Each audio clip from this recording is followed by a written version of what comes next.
הייתי ילדה עם עיניים שקופות, פנס קטן בעולם גדול.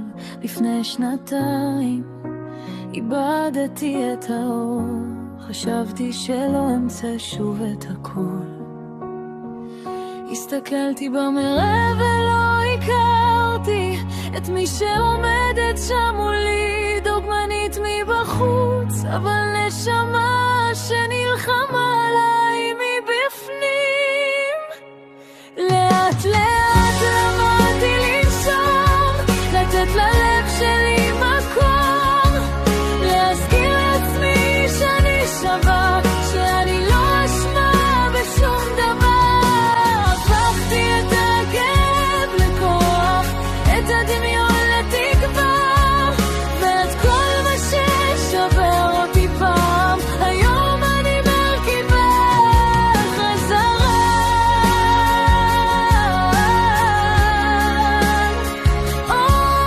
אומני עלרתי בה,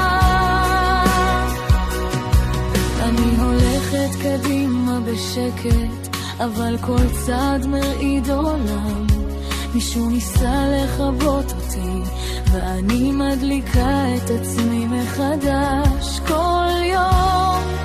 העבר לא מגדיר אותי, הוא רק הסיפור שממנו קמתי, והקול שלי היום חזק כי סוף סוף בחרתי להיות אני.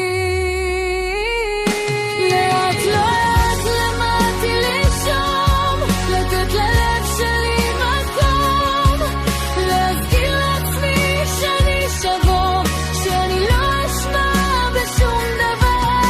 הפכתי את הכאב לכוח, את הדמיון לתקווה, ואת כל מה ששבר אותי פעם היום אני מרכיבה חזרה.